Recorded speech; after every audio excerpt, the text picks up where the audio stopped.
Okay, good morning, everybody. Today is November 10th, and when we last left off, we were talking about the Mexican War and the acquisition of the American Southwest and how we defeated Mexico, but then turned around and purchased it from them for significantly less than what we had offered before. So now, more or less, the United States has acquired the borders that we have today. There's a little bit of a region here that we would later buy from Mexico in the 1850s, but that's not especially important, for our purposes at least. Now, let's talk about what we're going to do with all of this new territory. And it is an awful lot of it. What really matters, and what certainly mattered to President Polk, was the acquisition of the Pacific coast, the acquisition of California, because that would put America on both oceans, from sea to shining sea. And if you look at the geography of the planet, very few nations have that. Very few nations have the ability to access everything in the Pacific and everything at the Atlantic without there being a particular obstacle. And so this was a really, really big deal.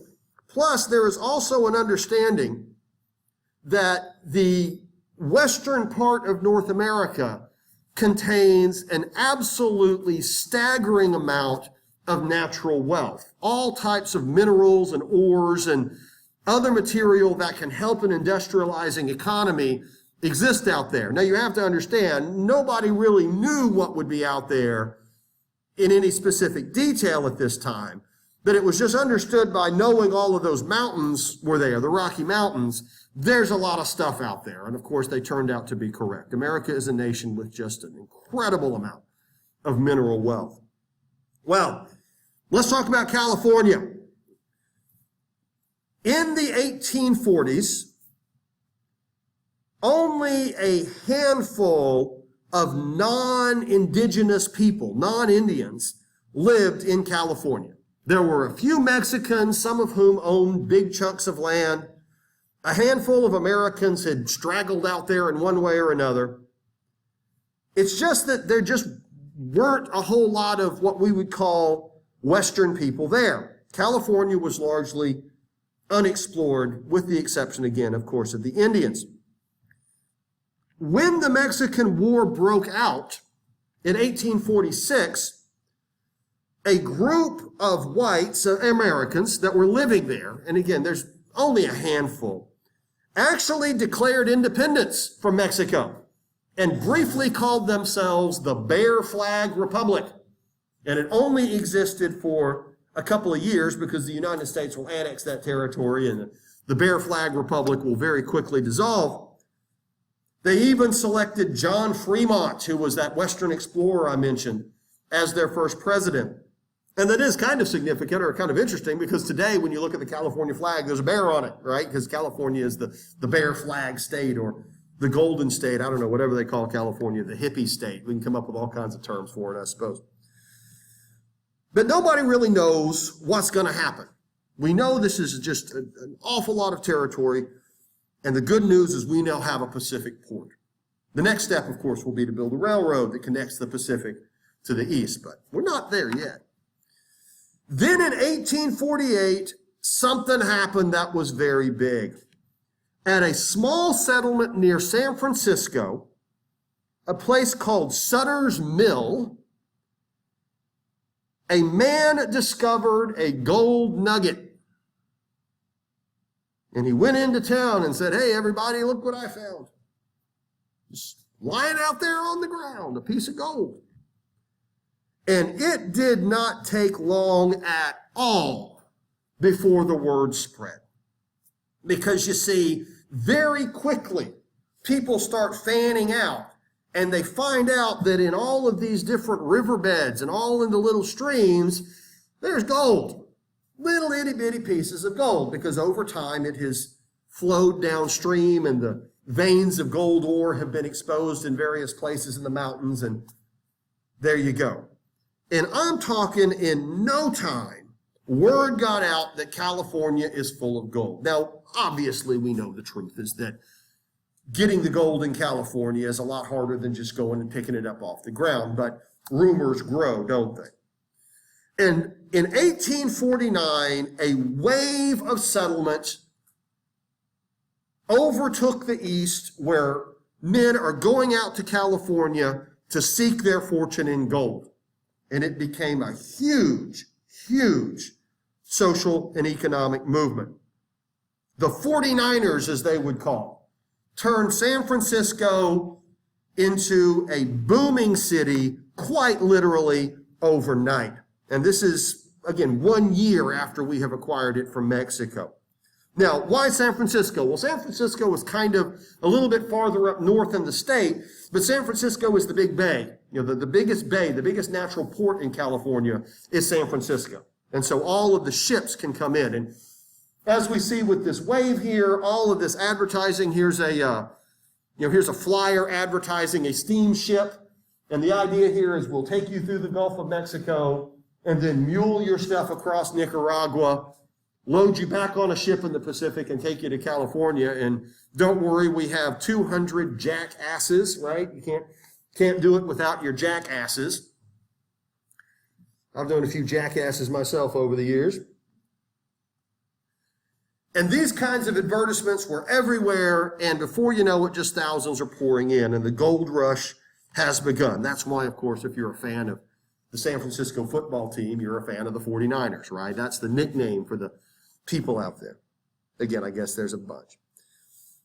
Now, there are also going to be a lot of Chinese that come over, because the gold rush also involves China. The word spreads, the rumors grow, and in China, these Chinese peasants suddenly realized, hey, we can go across the Pacific, make our money, and send it back home too. And so there is Chinese settlement in San Francisco. And this picture here is a real interesting illustration of that. You know, here are a bunch of prospectors, they're panning for gold there with that trough, and on one side are the obvious Americans, and on the other side are the Chinese.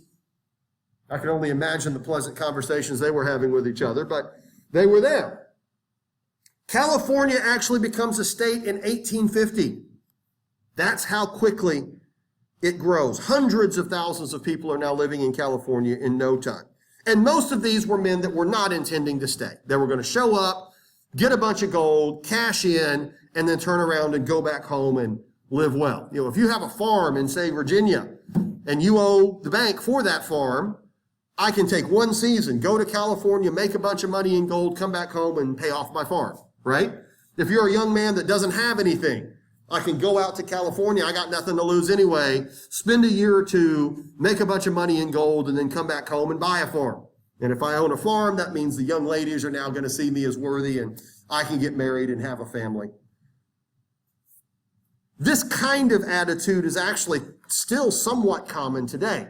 For example, in the oil industry, whenever there's an oil boom, young single men will say, wait a second, I can go up to South Dakota where they're fracking and really, just work hard for just a couple of years and do nothing but bank my money. And a couple of years from now, I could have a couple of $100,000 in the bank, right? And I've got nothing to lose. It's 2 years of hard work, and a couple of $100,000 at my age could set me up in all kinds of great ways. That same kind of logic happens. The fishing industry does that, right? If fish prices go up, a lot of young men will flood to Alaska, and they'll get on those fishing boats with the idea of just making a whole lot of money in a real quick amount of time and then going back home. Well, that's what's happening here.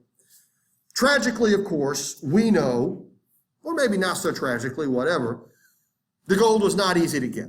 The gold on the riverbeds disappeared very quickly. All that gold was picked away within a couple of weeks, a couple of months, and using a pick in a pan, trying to find some sort of claim and digging it out of the ground, it didn't work. Very few of these guys ever made any real money. The trip there was really, really arduous as well, and the trip back home was worse, especially whenever you went broke doing it. Now, there were people that made money during the California gold rush, and it was the people that we kind of see on the left here, the people that fueled the industry, the steamship operators, they made a lot of money. The people that were selling the equipment, they made a lot of money. Sell all the equipment to the miners, and you can make money that way. So, and that was a way to make it happen. Does anybody know the one product that has now become ubiquitous in American life? that emerged as a result of this. And it's not gold, I can assure you of that. And there were certainly no shortage of shovels and picks. Anybody know? Blue jeans. Denim was developed by a man named Levi Strauss during this era. What happened, of course, is your clothes get torn up real easily, working particularly once they start digging real mines. And so he wanted to invent a comfortable fabric that was tough enough to hold up in the mines. And so Levi Strauss invented blue jeans. And he developed these, and it was denim was the material. But the real genius of blue jeans, and anyone wearing blue jeans, just kind of reach down here and feel it. You'll notice your blue jeans are riveted together, right? There's those little metal rivets that hold the different corners in place. And those rivets were really the secret, because that way the seams don't tear in blue jeans. And the original pair of Levi's jeans had a rivet right in the center of the crotch, because that sort of anchors it all together. But the problem was these cowboys would squat down by the fire, and that turned out to be a bit of a problem with a metal rivet right there. So they took the metal rivet out of that spot. But jeans are kind of neat. And I just read an article just a couple of days ago about a guy in California that goes into old mines and finds abandoned pair of blue jeans from the 1800s. And there is a big market for them. There's collectors that like to collect very, very old original pairs of blue jeans. And even the Levi company today, which we know is a big clothing company, they will buy vintage, really, really antique pairs as well, because they have a museum in their archives. And apparently they didn't save much stuff from back in the day. So that's kind of neat. A guy makes his living doing that. Can't say that's going to be a particularly fun job, but what the heck, he, works for him. Anyway, so California is now a state. Now, here's where it gets even more complex, okay? Now that we have added all of this land, this just tremendous amount of land, and remember, up north in the Oregon Territory, we have added that too, and that's timber. There's so much virgin forest up in Washington and Oregon. Man, that's going to be a lot of wood. That's going to be a lot of money. Once we've added all of this land, we have to address the one issue that obviously has never gone away. And what's going to be that issue? Slavery. That is exactly right. Slavery. As we are now moving west, will slavery expand as well? Will slavery go west? First and foremost, the settlers that were moving that far west did not want to bring slavery with them. The people in California were overwhelmingly against slavery. That is not to say that these were tolerant people. These people are just as bigoted as anybody else, but they don't want slavery. They don't want slavery. What this does is open the door to many new states. We don't know how many, but it's going to be a lot. And if all of these are free states, we are going to see the House of Representatives dominated by free states. We will see the Senate dominated by free states. We will see the Electoral College, whenever elections happen, dominated by free states. Are y'all following me? It's almost certain that presidents will now come from free states or will simply have a strong appeal. Up to this point, a substantial number of our presidents have been slaveholders from the South, right? James K. Polk, Andrew Jackson, Thomas Jefferson, George Washington. These guys are slaveholders, right? John Tyler. But now all of a sudden the prospect is that moving forward, we might not see many more Southern slaveholders in the White House. So what this means is Congress can start passing laws that are hostile to slavery. We could have a president that is willing to sign laws that are hostile to slavery. And because the president and the Senate appoint federal judges, we're now going to see in the future federal judges, including the Supreme Court, come from free states who probably don't want slavery either. So if you are a Southern slaveholder, and this is part of your way of life and part of your economic well-being, the writing is on the wall. If slavery does not expand as well, if we don't add slave states as well as free states, we're going to be the outsiders here. We're going to be in the minority in terms of federal power, And we will be powerless to stop slavery from being dissolved or limited or taken away from us. So it's the control of the federal government. And this is now on everybody's mind in the 1840s. It had been in the back of the picture in the 1820s and 1830s. It was openly debated during the Missouri Compromise, for example. But now in the 1840s, it is front and center, and it must be addressed. And Southern states dig those heels in. The Southern states make it clear, we are not going to cooperate with a federal government that is anti-slavery. The Southern states will have power in the federal government. We will have slave-holding representatives and senators. Because you see, if the federal government starts passing laws hostile to slavery and there's nothing we can do about it because we're outnumbered, there really is only one other solution, and that's just form our own country. We'll just break away. We'll create a slave-holding nation and let the United States go on its own. That way, we won't have a federal government passing these laws. Is everyone following me there? I hope you do, because that expansion west and who controls the federal government is why we went to war in 1861. That is the Civil War right there. The Southerners have come to argue that the Northerners are sneaky. The Northerners will claim that they're not hostile to slavery. The Northerners will claim that they don't want to get rid of it. The Northerners will claim that we'll work together, and obviously Southern slavery is secure. We're not going to pass federal laws against it. But those Yankees are lying.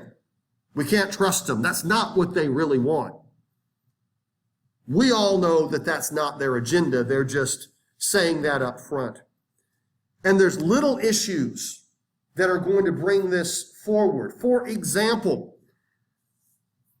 in 1846, a Pennsylvania representative named David Wilmot, no N, he did something sneaky. Now, he's from Pennsylvania, and he's in the House of Representatives. So right away, what does he think about slavery? A little louder? He doesn't like it. That's exactly right. Wilmot doesn't like slavery. Pennsylvania is very much an anti-slavery state at this point. Now, Congress has its own culture. And frequently, when bills get passed in Congress, all kinds of other stuff gets added to it. You know, you may be a senator and you propose a bill that has something to do with, say, the tariff. But in order to get that bill passed, you've got to keep a senator here happy. And so we're going to throw in a little provision about something having to do with the military. And in order to get your vote, we got to throw in a little provision that has something to do with building a road through your state. How the sausage gets made is that if you want your bill to pass, you got to give something to everybody else, right? And so bills will often be very thick, and they'll be very complicated, and there'll be all kinds of provisions in a bill that have nothing to do with the original intent. And this has been common practice since George Washington. And it's even worse today than ever before. But back then they did it too. And I'm not getting into the complexities of this because this is a little more complex than I'm explaining here. But just follow me. Late at night, when the House and the Senate were getting out at different times, which would have to do when each one votes on a bill, David Wilmot slipped a little proviso into a bill having to do with the Mexican War. Just a little addition at the end, if you will. And this addition stated that all slavery will be prohibited in any territory acquired from Mexico. So we're going to make it federal law as a little line in a much bigger, more complicated bill that has nothing to do with slavery. The Wilmot Proviso. And the idea is we're going to sneak this in at the very end when nobody is paying attention. And like I said, there's a little bit more complexity there, but that's the idea. A sneaky little anti-slave proviso. And of course, if that had passed, all of that acquired territory would be officially slave-free on federal orders. Of course, Southerners picked up on it. They immediately cried foul. It was a huge fight. And the Wilmot Proviso didn't go through. But it convinced Southerners that those sneaky Yankees are really trying to get rid of slavery, that they're not willing to work with us, and that we cannot trust them to defend our property, which is another way of saying our right to hold slaves.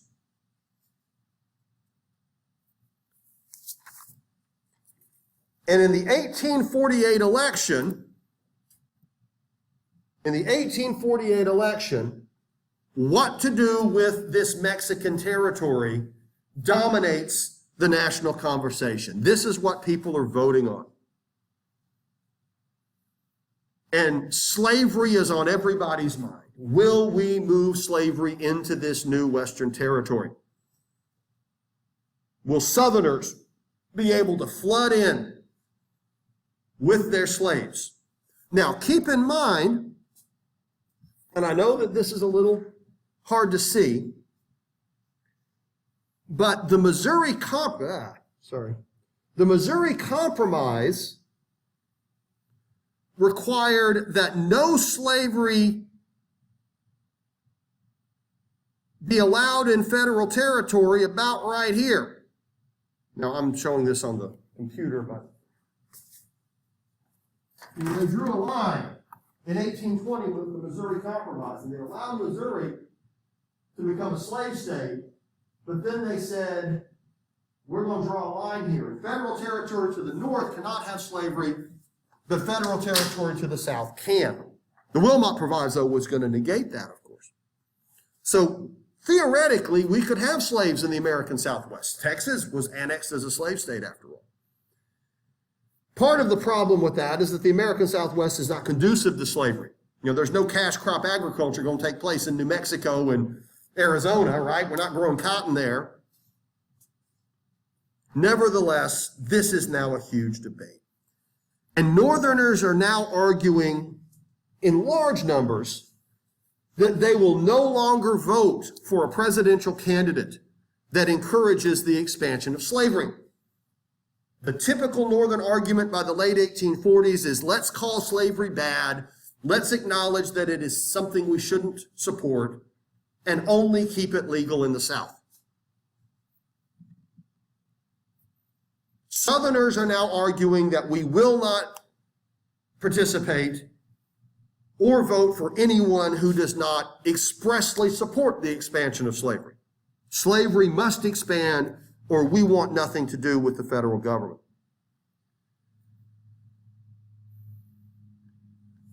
In the election of 1848, the winner was Zachary Taylor, old Rough and Ready, that grizzled general from the war. Zachary Taylor ran for president. Zachary Taylor was a Virginia slave owner, so the Southerners were comfortable electing him. But he was also a war hero. And he really didn't talk about slave expansion during the campaign, and being the big war hero, he had a lot of support in the North. He ran against that other guy there, Lewis Cass, who also had a military background. And Taylor understood that something's got to be done here. If we don't resolve the issue of slavery and its expansion, we really could be going down a very ugly road in the next decade, because there is now talk in the South that if the federal government just goes full anti-slave, we'll break away, form our own country, secede from the Union, which could lead to civil war, or if anything, the division of the United States, which would be a catastrophe. And it seems as if both sides are becoming what we would call more radical.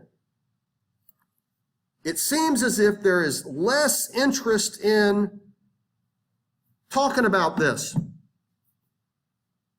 less friendship, less camaraderie, less personal connection between people in the North and people in the South. There was a time when Northerners, for example, that had money and wealth would go down into the South during the winter months because the South was more temperate. Now they don't seem to do that anymore. They stay there. Southerners would visit the North and do business in the North, and now Southerners are trying to do everything possible to stay away from that.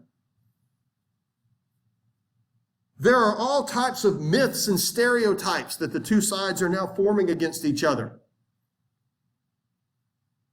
Northerners start to see the South or start to assert, openly talk that the South is economically backwards. The Southern hillbillies, the toothless yokels living on the farms who were, too dumb to spell their own name. Y'all know what I'm talking about.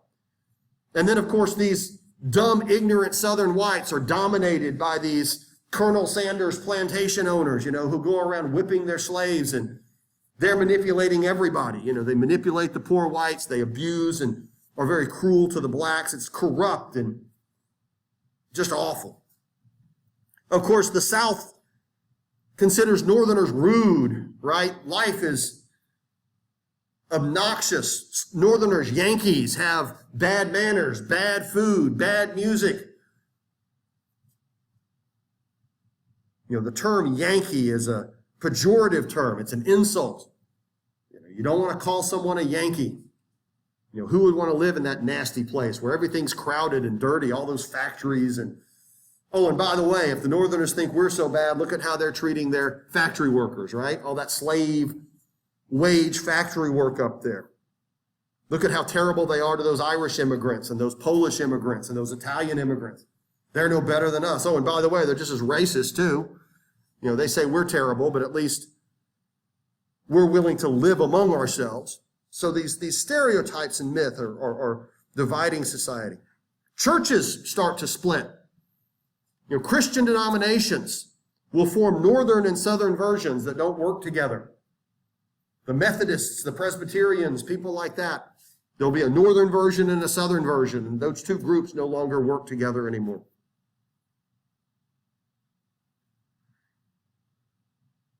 In Congress, northern and southern senators and congressmen quit socializing with each other. They quit spending time together. They quit playing cards and going to taverns.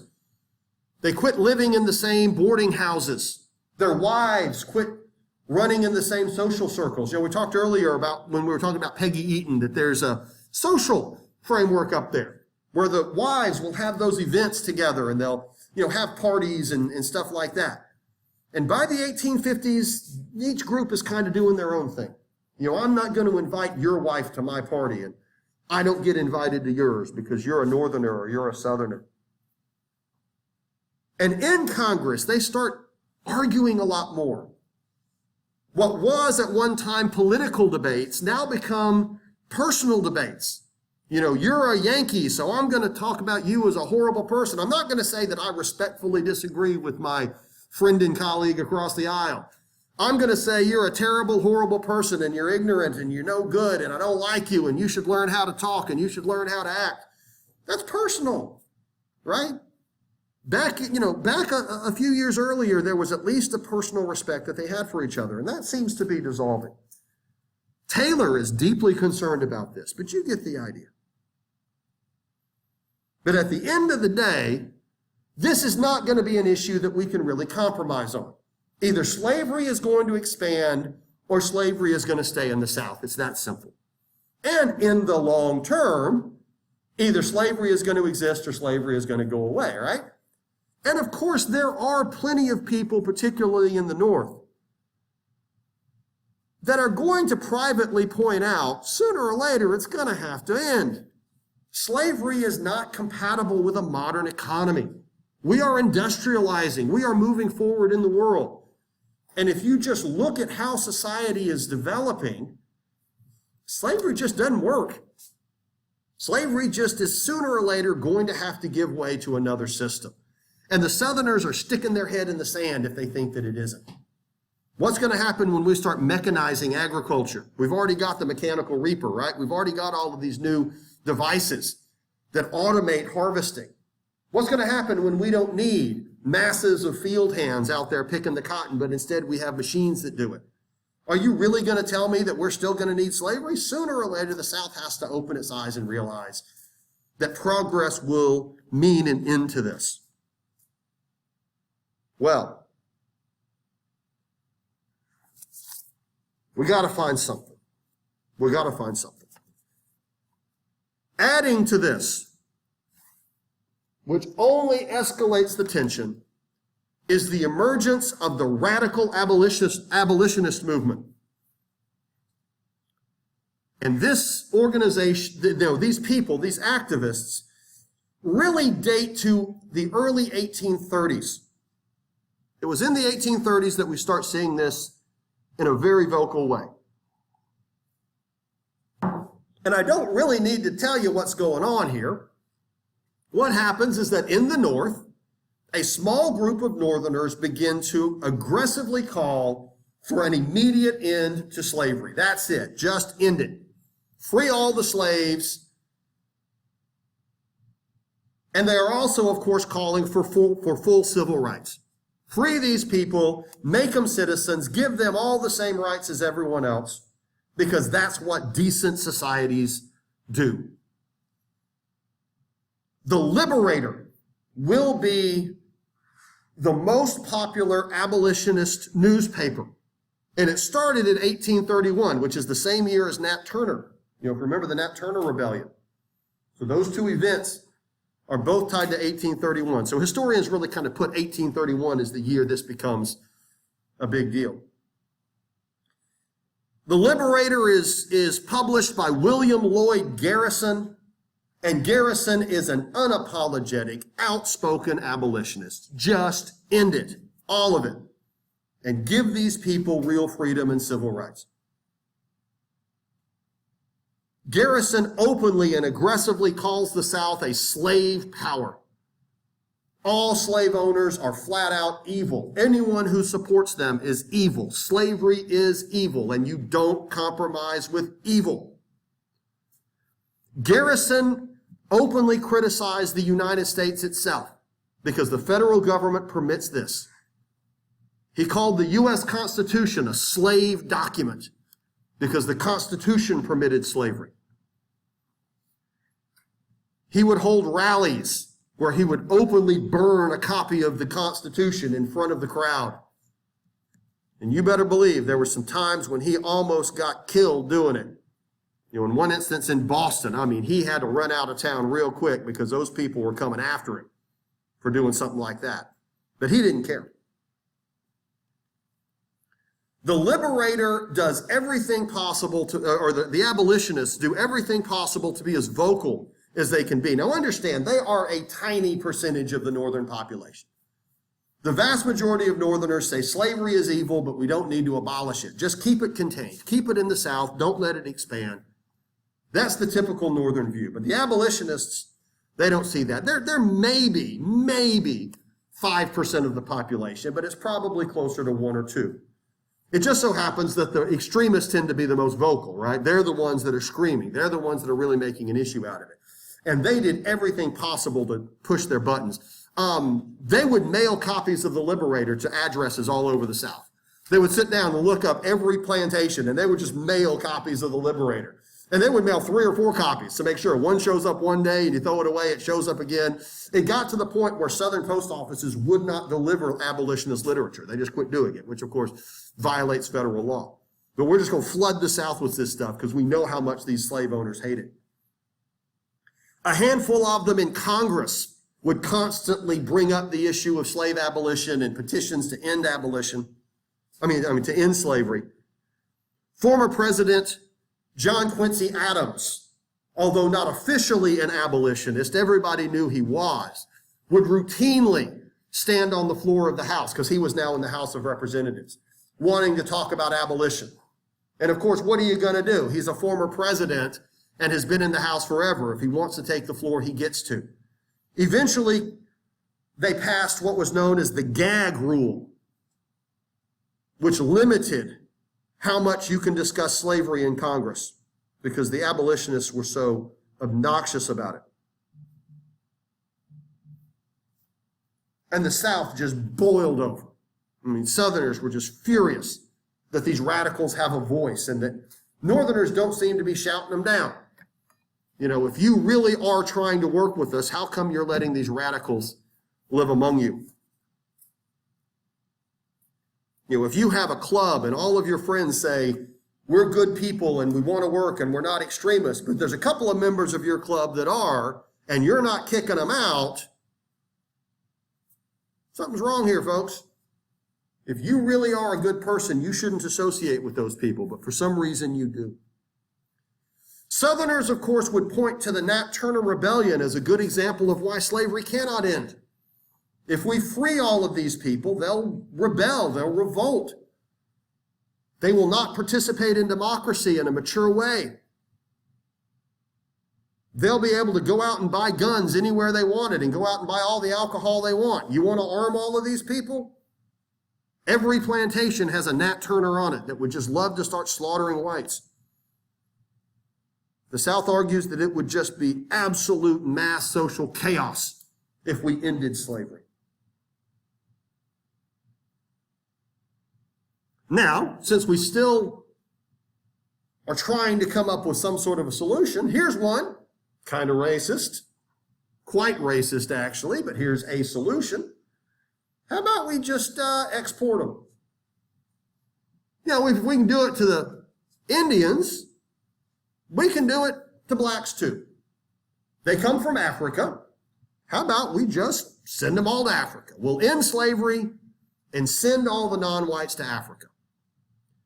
In 1817, an organization was founded called the American Colonization Society. Oh, hang on, let me show you a few more pictures. Here's one here. Another version of the Liberator, all kinds of abolitionist literature. Here is warnings to fugitive slaves. The abolitionists would put these up in cities like Philadelphia. Warning, there's slave hunters here that are going to get you. Right? Oh, we'll get to Douglass in a second.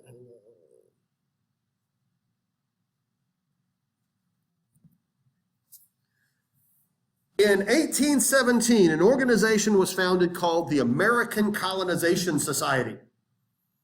And the idea is send them to Africa. They came from Africa, send them, quote unquote, back to Africa. And this would solve the problem. Now, the idea, of course, is rather ridiculous if you start looking at how this could ever possibly happen, but they were pretty serious about it. They acquired a big section of land in West Africa, which would become the Republic of Liberia, the nation of Liberia. And it is still a nation today, and you can go there if you want. The capital was Monrovia, named after President James Monroe. They wrote a constitution very similar to the U.S. Constitution. They named their currency the dollar, and to this day, the currency in Liberia is the dollar.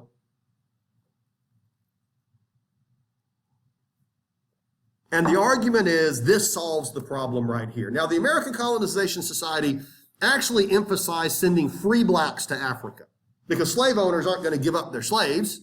Those are the guys doing the work, so that's not going to happen. But the idea for free blacks is you're living in a country that does not accept you. If you go and join your black brothers in Africa, you can be free and you can live on your own terms with your own people. It was ultimately a fringe movement. Every year, only a few hundred ever went to Liberia. And sadly, many of them became slave owners themselves. They acquired large sections of land, started growing cash agriculture, and basically just took the very model that they had observed in the United States and experienced, and they themselves became the owners this time. So that's pretty sad there, unfortunately. But it was another idea. I want to mention another abolitionist, Frederick Douglass. Frederick Douglass. Just like William Lloyd Garrison, Frederick Douglass would be an outspoken, unapologetic abolitionist. And obviously he's unique because he ain't white. And Frederick Douglass was, this man had guts. You've got to give this guy credit. He was a tough dude and he was not afraid. Frederick Douglass was born on a plantation in Maryland. And he claimed that his biological father was the master who had raped his mother.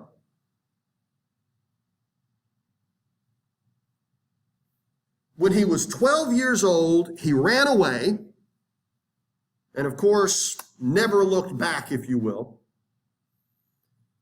Became self-educated, eventually started publishing his own newspaper, the North Star. And remember, of course, with the Underground Railway, right? If you want to make it to Canada, you follow the North Star. The North Star leads you to Canada. And he turned out to be a brilliant public speaker. And he would travel around the North, giving presentations to large audiences, describing the cruelty of slavery, describing the horrors of the institution, and of course demanding an immediate end to it. And given the fact that he himself is an escaped slave, the stories that he told had credibility. You know, when he would talk about the whippings that he observed and the abuses that he saw, you know, he can say, I saw it, I was there. You know, this happened to me, this happened to my mom, this happened to my family.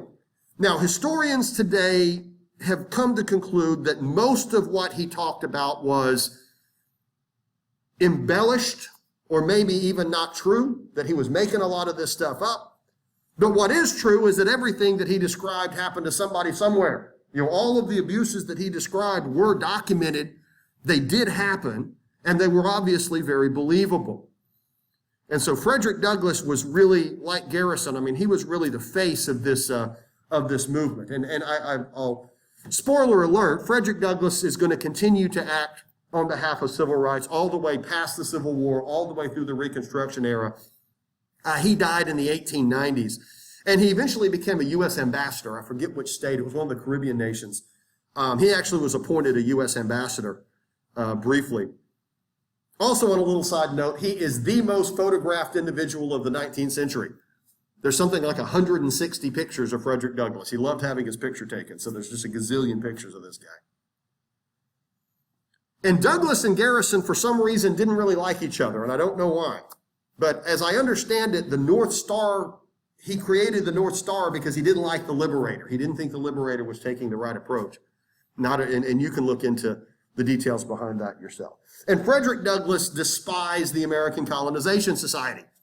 You know, he said, these guys are a bunch of racists. Now, you say to yourself, the American Colonization Society, they don't like slavery. They obviously want to give a better life to blacks. Frederick Douglass said that is not the case at all. You see, what Frederick Douglass took issue with, now think about this. He took issue with what sits kind of at the core of the bigotry against the African people. And in this sense, what he's saying is, these people are not African. Frederick Douglass would say, I can't go back to Africa because I've never been. If you ask Frederick Douglass, what are you? What would he say? I'm an American, right? I'm from Maryland. I was born in America. I was raised in America. I am just as American as any white man.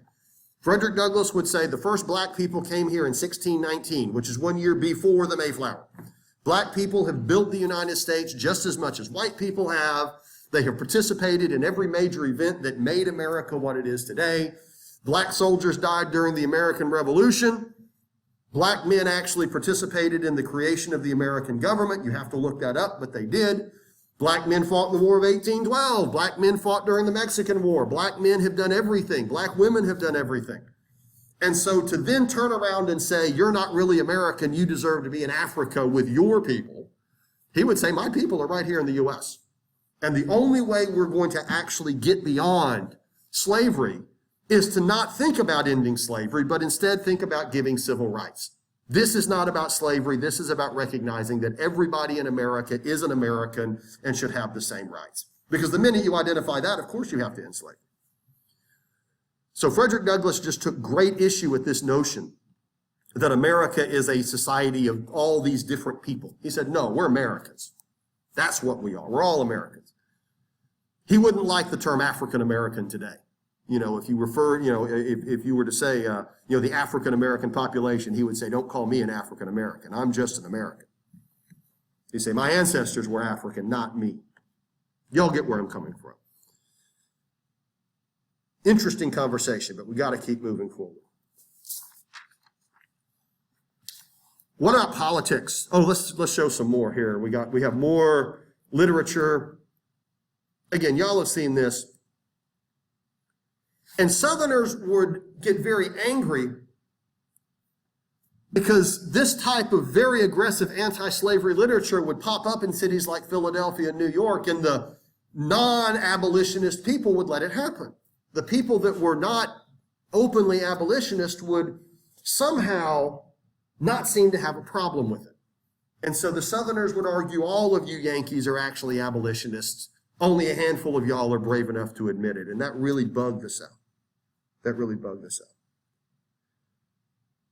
Well, like I said, let's get back to politics. This is going to rip the political parties apart. This is going to just cause tremendous division, because just like churches, just like social groups, just like other issues or other institutions of the United States, what do we do with the Whig Party and the Democratic Party? Because obviously Northern Whigs don't like slavery and don't want to see it expand. Southern Whigs do. Northern Democrats don't like slavery, but Southern Democrats do. So how are the political parties going to come to terms with this? How are we going to have party platforms on what is now the most important political issue? There is even going to be the emergence of third parties. The Free Soil Party, for example, is going to be obviously an anti-slavery party, and it is a party against slave expansion. Free soil. All of this new land needs to be slave-free. And we don't trust the Whigs or the Democrats to make sure that's the case. Of course, the abolitionists formed their own political party. And the abolitionist political party is the Liberty Party.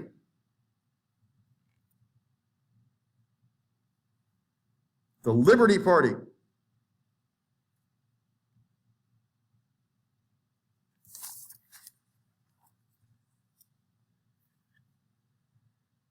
How are we going to solve this, folks?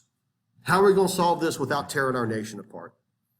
This is a political issue that goes well beyond the tariff.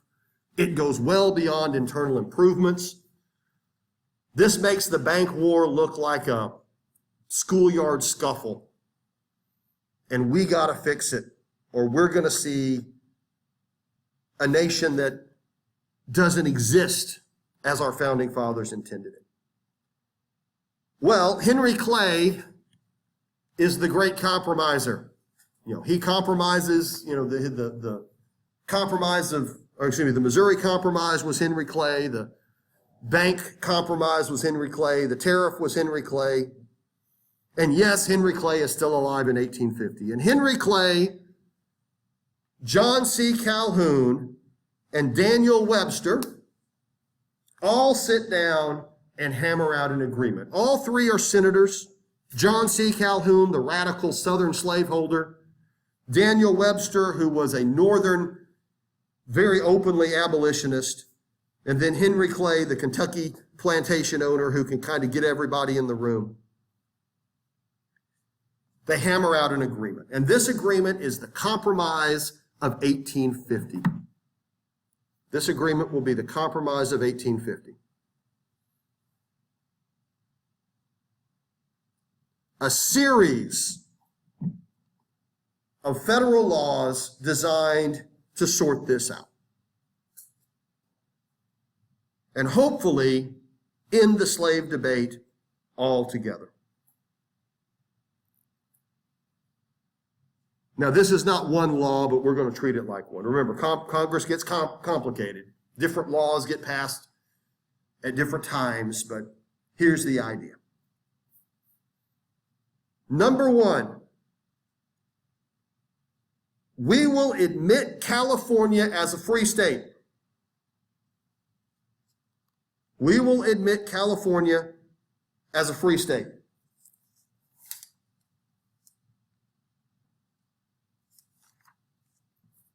And federal territory that is not part of a state but governed by the federal government, will get to vote for themselves.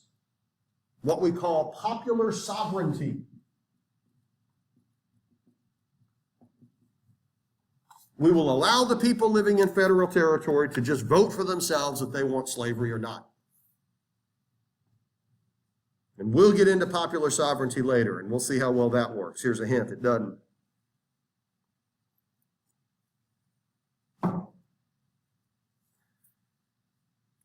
In Washington, D.C., the slave trade will be outlawed. Slavery itself will still be legal, but the slave trade will be outlawed. Now, what do we mean by this? Well, it just so happens that Washington, D.C. was the largest slave market in the United States. Slave auction houses were kind of everywhere in D.C. And Northerners considered this very insulting and very anti-American. I mean, just blocks from the White House, you've got these auctions taking place. And it was just an embarrassment. And so Northerners had long called for an end to that practice in the nation's capital. If you're going to sell slaves, at least do it away from, a few just up the street from the Constitution. That's not really cool. So we will end the slave trade in Washington, D.C., but not in slavery itself. Texas has to give up territory to New Mexico. We're going to shrink the size of Texas. That doesn't matter with slavery, but that was part of the deal. And this will create the modern borders of Texas.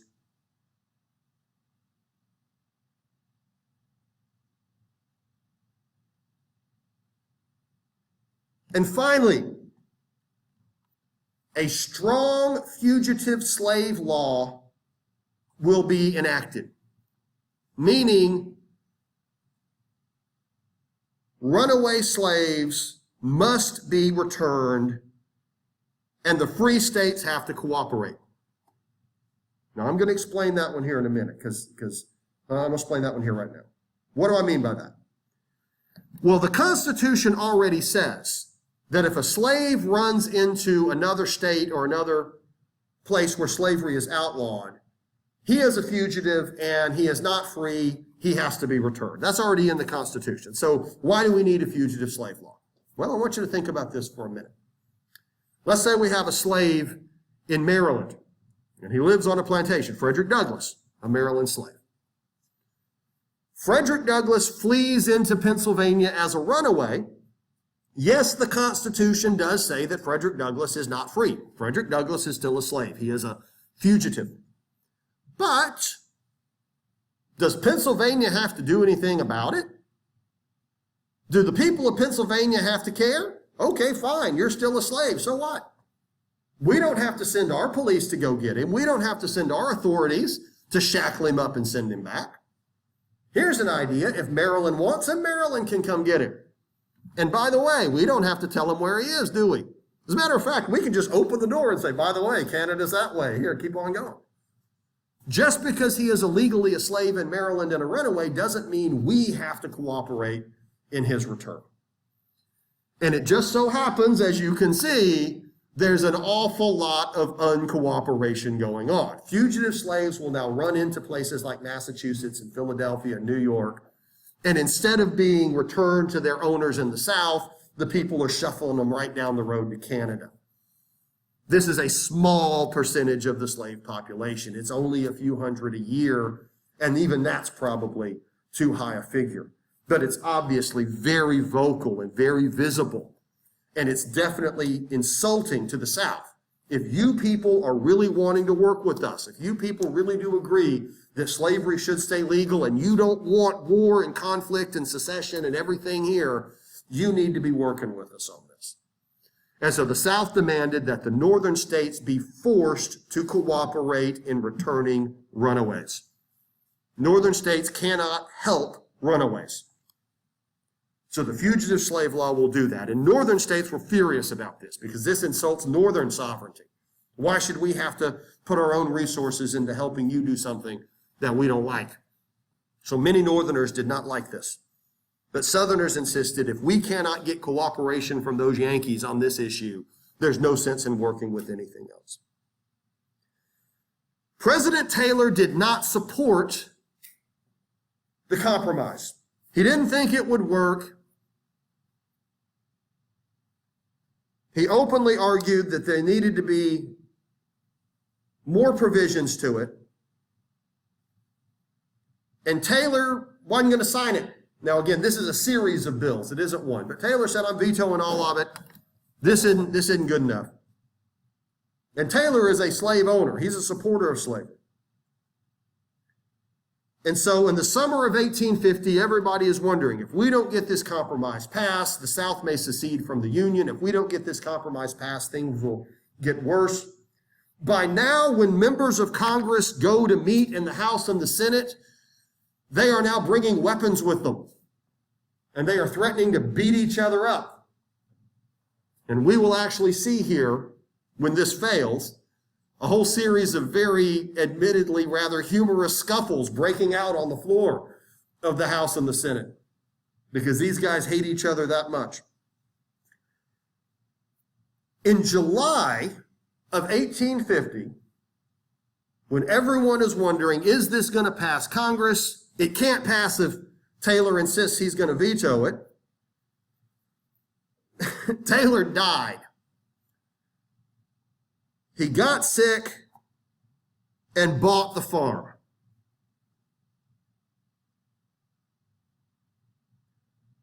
The Whigs can't catch a break. They got William Henry Harrison elected, and he lasted 30 days. They got Taylor elected, and he lasted just over a year. And that's going to be it for the Whigs. They don't get any more presidents. The vice president was Millard Fillmore. And Millard Fillmore, now president, signs the bill. Fillmore supported it. So the Compromise of 1850 passes.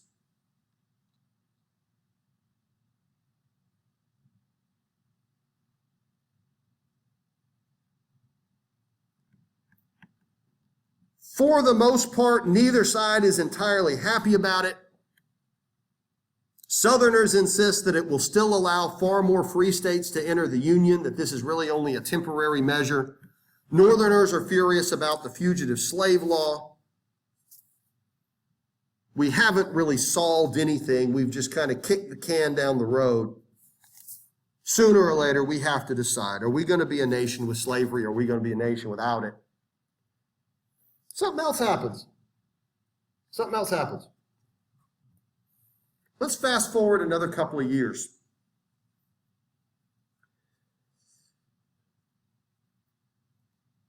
There are no shortage of wealthier people, particularly in the North, wealthier families, the French would call them the bourgeoisie, where the husband goes out and does something that's rather professional and pays good money. You know, he's an accountant or a lawyer, or a factory owner, something like that.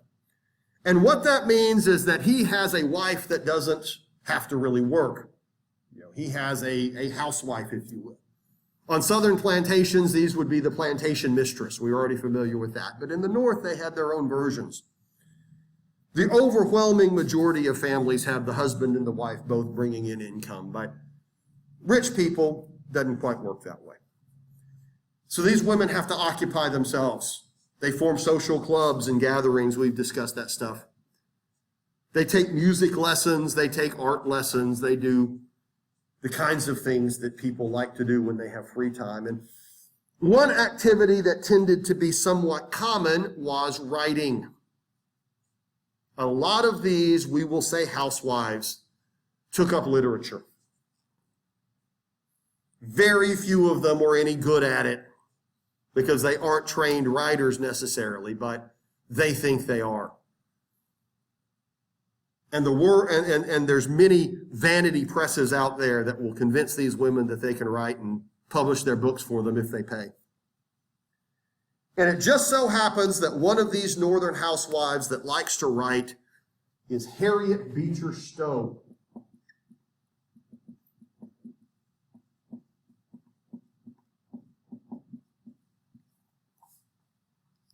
And she is a northern woman who has a husband that does pretty well. And she likes to write. And it turns out that Harriet Beecher Stowe was a pretty good writer. And in 1852, she writes a fictional novel, Uncle Tom's Cabin, also called Life Among the Lowly. Now, I will very quickly say that Uncle Tom's Cabin in terms of its literary complexity is in fact rather juvenile. She's not Hemingway, okay? This is a pretty basic novel in terms of her sentence structure and her word usage and things like that. Nevertheless, it is a brilliant fictional novel. Now, Harriet Beecher Stowe, as far as we know, had never even been around slaves. She didn't have any firsthand experience with what slavery was like in the South. But she'd heard the stories. She'd read the stories. She did not like slavery at all. And so she's going to write a story about slave life. And the short version of the story is, there is a plantation, and Uncle Tom is an elderly slave on the plantation, and he has been loyal and, worked as a field hand his whole life, but now he's too old to work, so he is the slave equivalent of retired. And he has a wife who he has been married to for a long time, and they have a cabin, of course, and the cabin is a nice little home. He has flowers, and he has a few chickens out back, and it's a nice place, and they try to keep it clean, and they try to be dignified with it, even though he is just a slave and it's a slave cabin. And he is very much loved on the plantation. He's been there a long time. The children like him. The white children like him. The black children like him. And he is called Uncle Tom, not because he is biologically all of their uncle, but this is what elderly male slaves were often called. You acquire the title uncle or auntie if you're a woman once you get up in years, and everybody calls you this. Uncle Sam, Uncle Joe, Uncle Ben, if you like to make rice, I guess. And so Uncle Tom is the Uncle Tom of the plantation.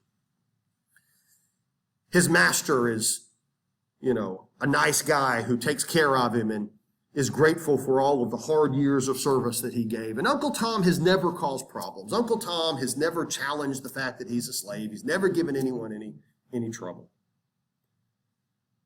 And what Harriet Stowe is doing is humanizing slaves. Instead of becoming political footballs or pawns, she's actually turning them into real people. Because you can look at Uncle Tom and you respect the guy and you really feel sorry for him. Because here's a very decent human being who deserved to have a good life, who had his freedom stolen from him. But yet he has no hatred in his heart for anybody. He is a model Christian and a kind human being. And I'm not getting into the whole story, but of course this story involves some of his family trying to escape. And his children try to flee to the north. And of course the slave catchers are sent after them. And his children are nice people. His daughters, they're all good people. And it talks about how the young mother with her child are trying to run away and the dogs are chasing after her, and it's very tense, and you're trying to, think to yourself, who on earth would send vicious dogs against a poor woman and her child? This is just a horrible thing. And there's all kinds of other dramatic moments that really illustrate the cruelty of this institution. And I'm not getting into the whole story. We have to keep moving.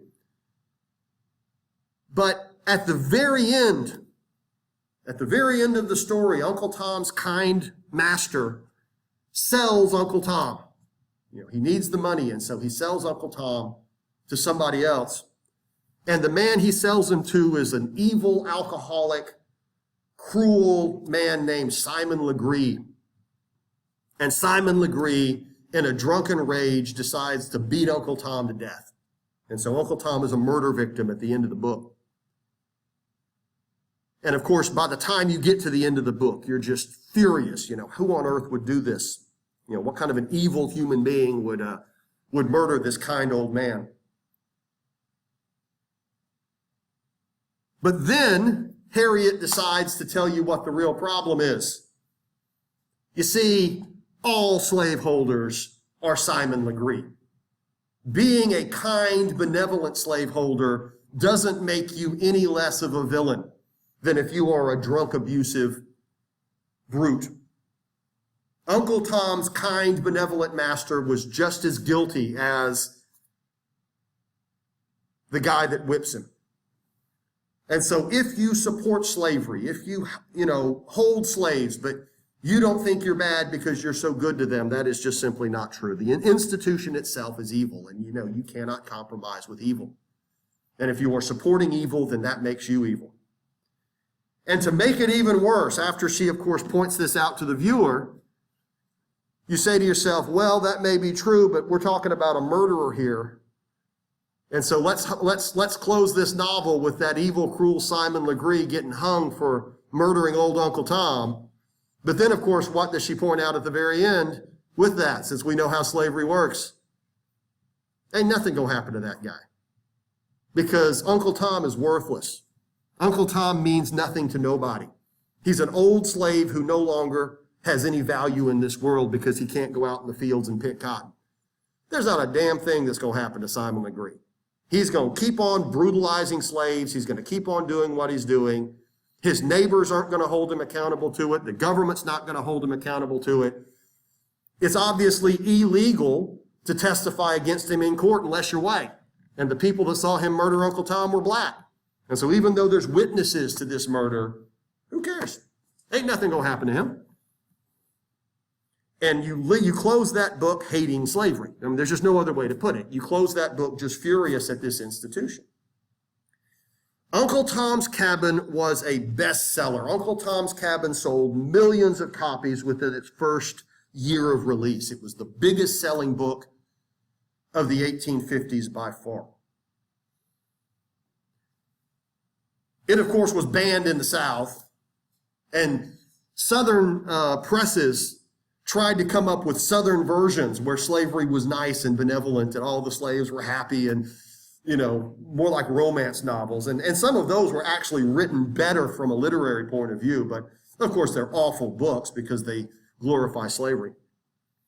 Harriet Beecher Stowe was just hated in the South, and Southerners are saying, this woman knows nothing about slavery. She doesn't have anything to do with it. She's making it all up. She's an amateur writer. She's one of these terrible, horrible abolitionists. And of course, she's being celebrated in the North for writing the greatest book of that generation. Abraham Lincoln would later say Harriet Beecher Stowe was the woman that started the Civil War, jokingly, of course. But it's a reflection of the two sides on this. One side is going to take a book like Uncle Tom's Cabin and consider it the greatest book.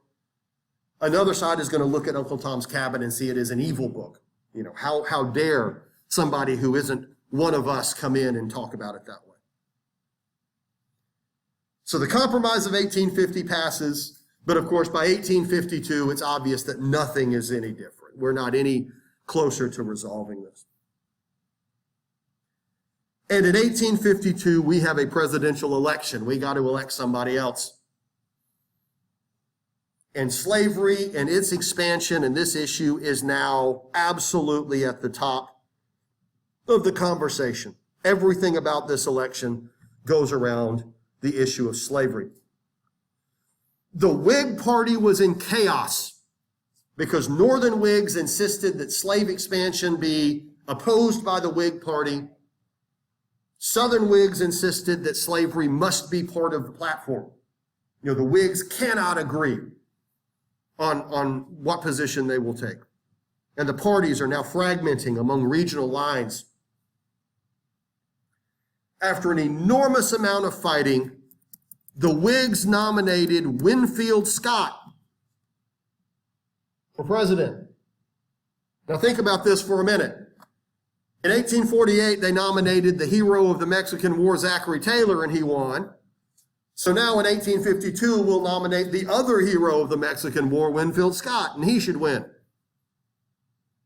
And Winfield Scott looks like he might be a good candidate for this kind of very, very contentious election, because you see, Winfield Scott is a card-carrying war hero, really more so than Zachary Taylor. And here's where it gets real interesting. Winfield Scott was originally from a slave-holding family in Virginia. He was one of those plantation sons that was sent to military academy. So obviously he would have to support slavery, right? Obviously he would have to support its expansion. But Winfield Scott has now spent most of his adult life living in New York, and he doesn't have anything to do with slavery. And so the people in the North kind of see him as a New Yorker now. And so, those Southerners are kind of misled. Scott's not really for slavery. There's another problem with Scott, though, and that is that he's getting up there in years. He's kind of overweight. He's seen as being not especially healthy.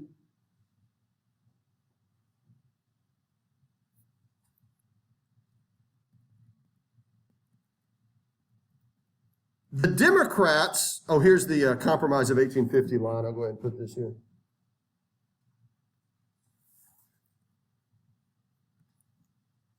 Oh, we're not there.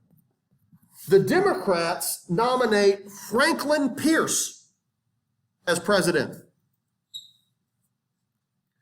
Pierce is a slave owner, and he is a Mexican War general. Now, he is not Winfield Scott. He was not the highest ranking general. I believe he was simply a brigadier general during the war, but he was a general. He did have a star. He was a hero of the war. He was seen as a competent man. The truth behind Franklin Pierce is that he was a very serious alcoholic who really was not capable of getting anything done. He was a puppet candidate that the Democrats thought could get elected, and Pierce won the election. And he won the election by avoiding talking about slavery altogether.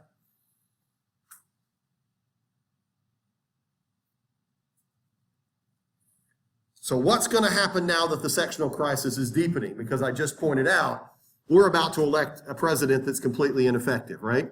We're about to elect a president that can't deal with this issue because he's too busy drinking. And he's not going to be the last weak president that we elect. All right, everyone, we will pick this up again on Thursday.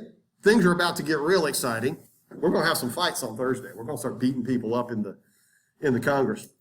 Everybody have a good day. Once again, I want to remind you of registration. I want to remind you of advisement. And take care.